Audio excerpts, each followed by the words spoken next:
Hello, good morning class. Today we will discuss the application of Ampere's law. What was the Ampere's law? That line integral of a magnetic field over a closed loop is equal to mu naught times the current passing through it.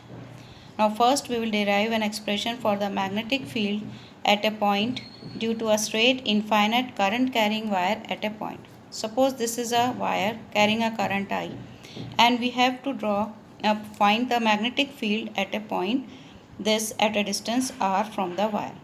First we will draw a circle of radius r passing through this point P. Now we know that according to Ampere's law B dot dl is equal to mu naught I. Now the line integration of this loop is 2 pi r, or B is equal to mu naught I 2 pi r is equal to mu naught 4 pi 2 I upon r. It means that B is inversely proportional to distance from that wire. Now next is magnetic field due to a solenoid. Now what is a solenoid? It consists of a long wire wound in the form of a helix having large number of turns closely placed. That this is the solenoid. I current is passing through it and the magnetic field will be this. You know this one. We will apply right hand thumb rule. Now we will find the magnetic field at these 4 points along this length AB, BC, CD and DA. Now L is the length of that solenoid, N is the total number of turns, then small n will be total number of turns per unit length. Now at point Q, magnetic field is 0 because length is much greater than r.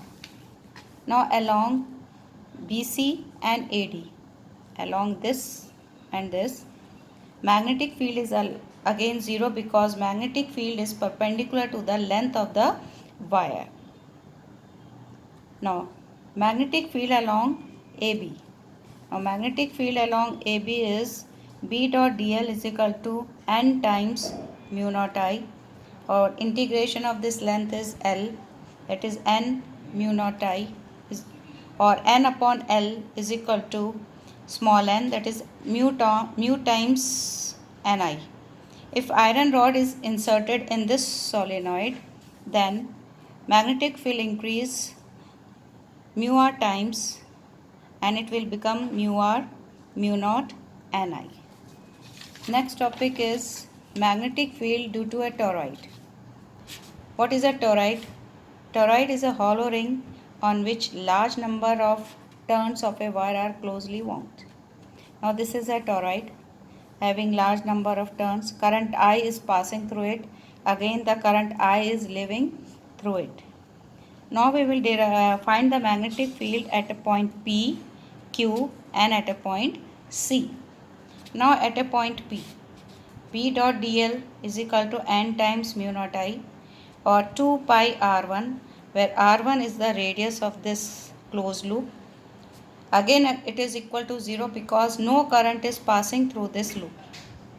Now at a point Q, B dot dl is equal to n times mu naught I, or 2 pi r3. r3 is the radius of this loop.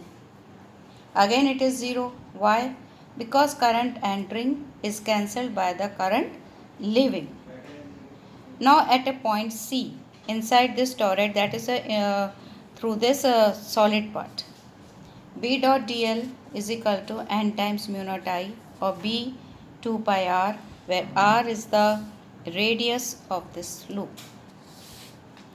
Again it is n upon 2 pi r, and we know that where n is equal to total number of turns upon the length of that loop, that is 2 pi r.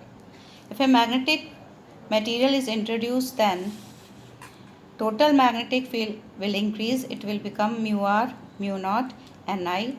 It increases by mu r times.